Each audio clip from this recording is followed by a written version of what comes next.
welcome to Deck Obsessed. This is Rhonda, and in this video, I'm reviewing the African Goddess Rising Oracle by author and intuitive self-love coach Abiola Abrams and artist Destiny Powell. For those of you who, like me, prefer to get a good look at the cards in the deck before you decide to buy it to make sure you resonate with the art and the messages, I'll be showing you every card in the deck. I'll also give you a basic overview of the guidebook and read a couple of sample in-depth card descriptions so you can get a feel for the author's insights and perspectives. Let's get started. Abrams' African Guyanese heritage exposed her to many of the feminine ancestors, deities, and supernatural beings that she features in this deck. These beings reflect the multidimensional nature of African spirituality while spanning the African diaspora, including Cuba, Haiti, Barbados, countries in South and Central America, plus the cultures of the Gullah and Geechee in Louisiana in the United States, among others. The cards come in a nice, sturdy box. And inside the box top, there is the message: you called upon the goddesses, and the goddesses called you. You are being called to bear witness to your own joy, magic, and power. Will you heed the call? Both the guidebook and the cards are 3.5 by 5 inches. There are 44 cards in the deck, each with a beautiful and powerful feminine figure centered in a nature or sacred space. The card stock is thick. There's a gloss finish on both sides. The guidebook is black and white inside with small pictures of the cards in the card meaning section. And on the back, you'll find a photo of the author, Abiola Abrams. Now here's how the deck is organized. There are 9 suits, which Abrams refers to as temples. 7 of these suits or temples represent the 7 primary chakras, and the other 2 temples are categorized as Illumination Cards. Each card has a number in the upper left corner, which is also color-coded according to which temple the card belongs to. Each of the 44 cards also represents one of the 4 elements: bush, air, fire, or water. Here again is the back of the card. This is an Adinkra symbol, which means that which does not burn. So let's look at the cards. These 2 cards represent Temple 1. This suite just has 2 cards known as Threshold Guardian cards, also categorized as Illumination cards, as they show up in a reading when an important decision must be made. This first one is Nana Buluku, Seasons.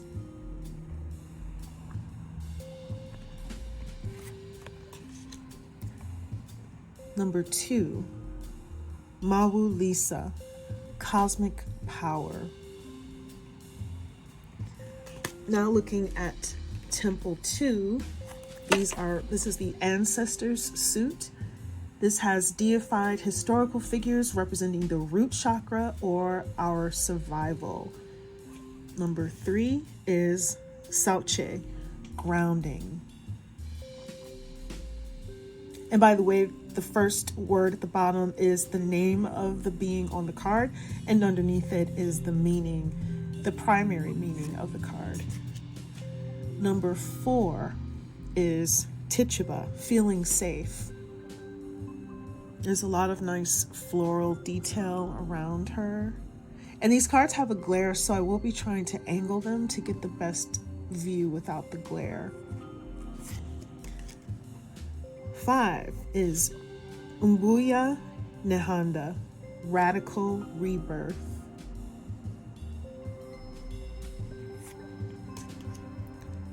6, Sara Lakali, Divine Lineage. 7, Marie Laveau, Good Juju.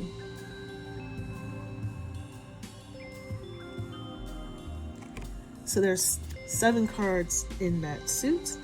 And then we have Temple number 3. These are the Conjurers. This suit has goddess sorceresses representing the sacral chakra or our creativity and reproductive organs. This card is Ngame, Desire. See if we can get a better look.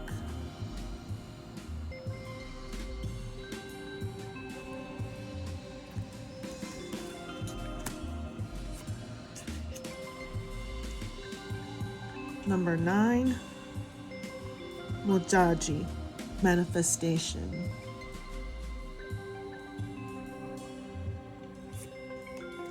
10 is Mahat, giving and receiving.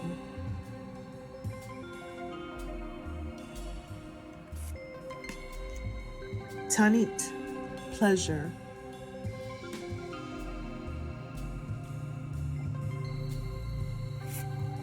7 sisters, creativity.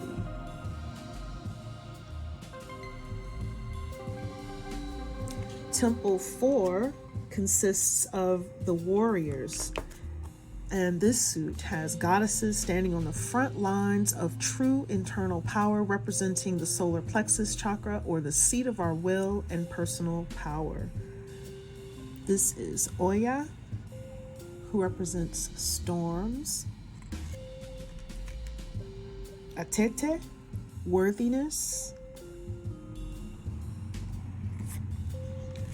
Sekhmet, wounded healer.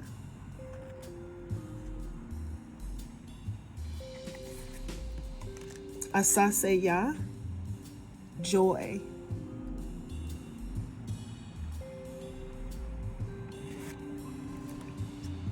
Sitira, brazen.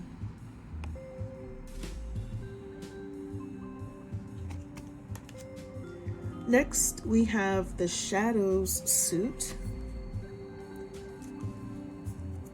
And this suit represents our fears and hidden shadow aspects. And like Temple 1, these cards are also Illumination cards, which show up when important decisions must be made by the person receiving the reading. Jumbe, masks.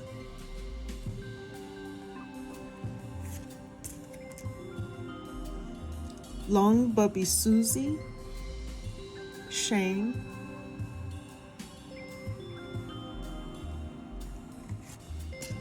Aunt Nancy, betrayal.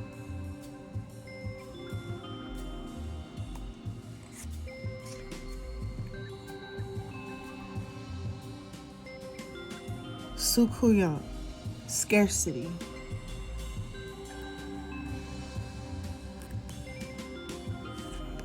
Gangang Sarah, resistance.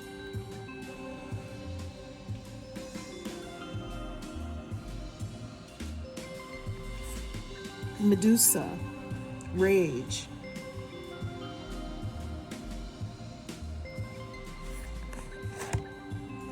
Mamlambo, self-sabotage. And by the way, if you're liking the African Goddess Rising Oracle so far, you'll find links in the description box to purchase it. The next temple is temple number 6, the Lovers, and this suit has goddesses overflowing with all types of love, which represent our heart chakra. This is Oshun, fearless love.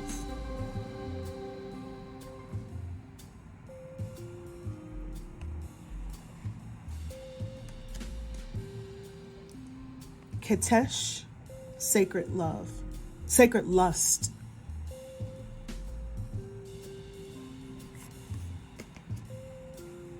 Erzuli Dantor, etheric chords.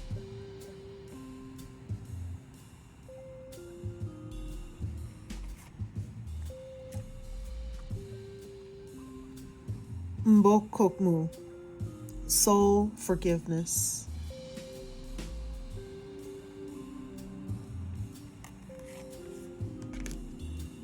And Allah, grief.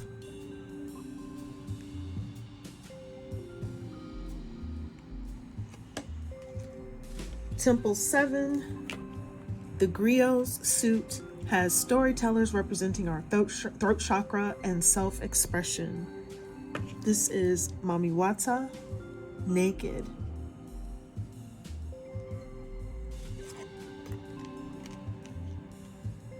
Yasiji, live out loud.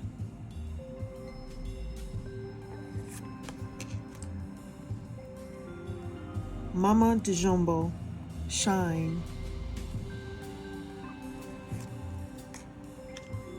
Memekumba Bang, speak up.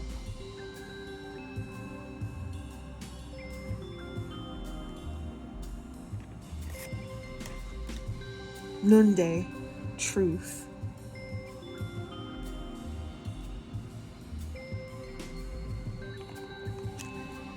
Temple 8 contains the Queen's Suit, which has insightful historical rulers representing our third eye chakra, our inner vision, and intuitive powers. Queen Nandi, intuition.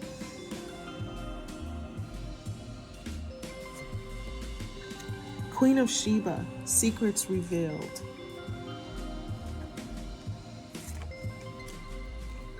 Queen Mother Nani, liberation. Queen Nefertiti, alchemy.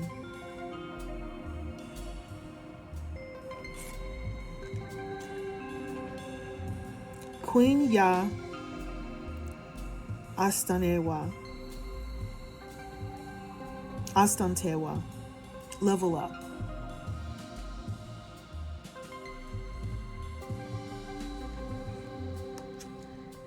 And the last temple, Temple 9, is the High Priestesses.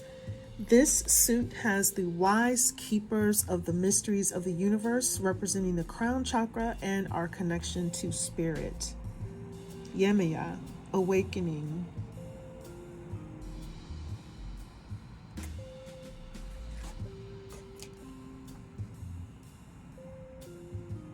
Nkosazana, celestial alignment.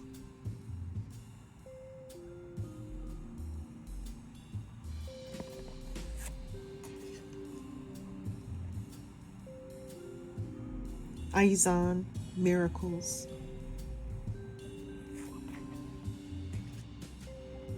Abol Nimba, harvest.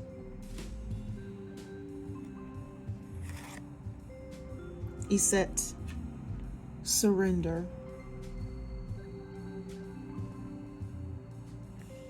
Okay, now I'd like to take a look at the guidebook,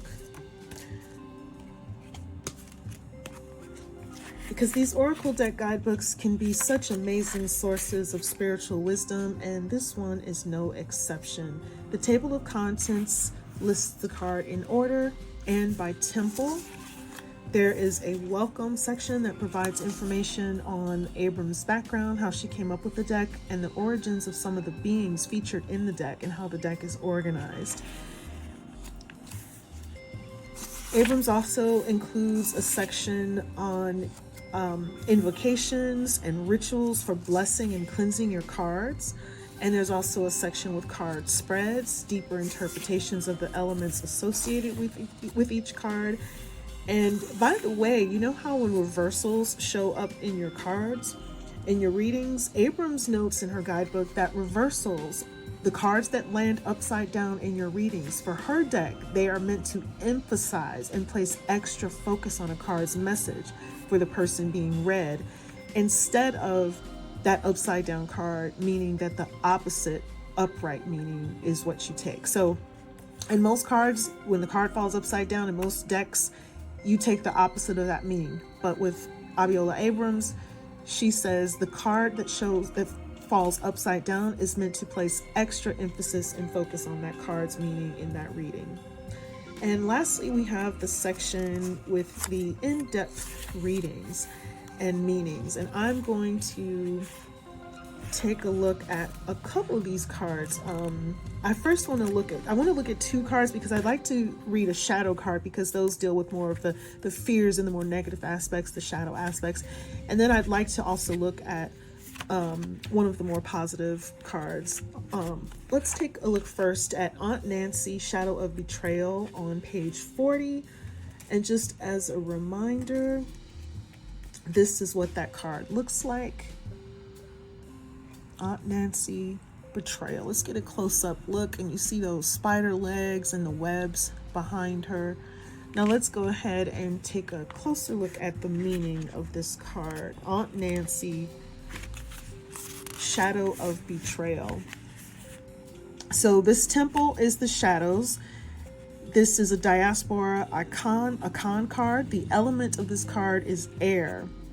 So the meaning, Anansi or Kwaku Anansi, the Akan trickster god and sacred clown, snuck into our global folktales. While Gullah Geechee children heard tales of Aunt Nancy, the tricky spider woman, my Guyanese parents entertained us with Nancy stories about a witty teen spider. Aunt Nancy shadow guidance. Who really betrayed you? Betrayals from others mirror you betraying yourself.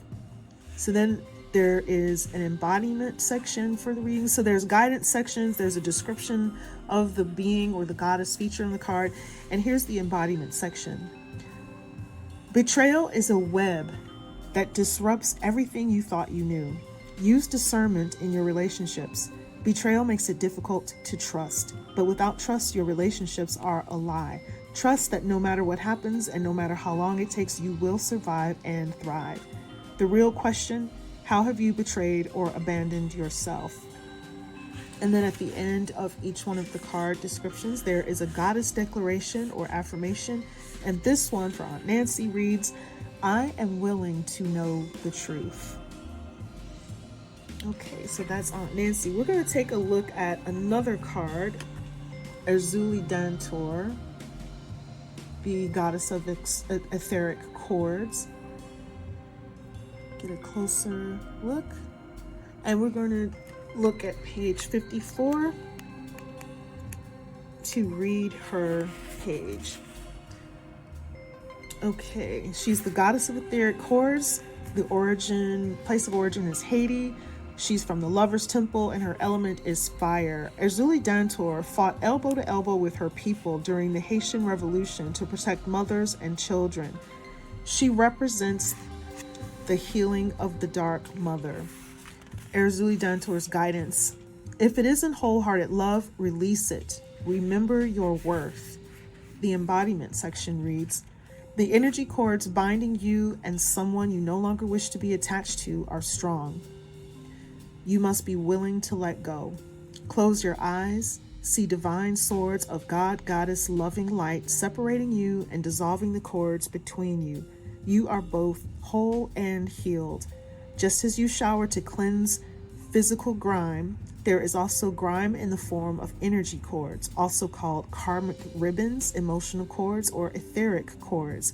Spiritual maintenance is required. And the goddess declaration or affirmation at the end is, I am worthy, compassionate, and whole. So that gives you a couple of examples of what the guidebook is like when it comes to the in-depth descriptions of each card. So for a lot of these beings and goddesses that we looked at, you find out a lot about their backgrounds, their origins, who they are in this book. And of course, you could let this book just be the beginning of your research into these beings, and you could find out more information on your own beyond this guidebook.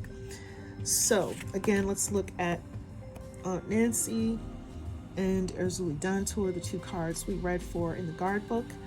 And that is it. That is my review of the African Goddess Rising Oracle deck. And remember, if you would like to add this deck to your collection, click the link in the description box where you can purchase it. I also have some links to my reviews of other goddess-focused tarot and oracle decks, so check those out. And if you like this review, leave a comment, hit the like, subscribe, and notification buttons, and check out my other videos. Thank you so much for watching Deck Obsessed. This is Rhonda wishing you a beautiful day. See you next time.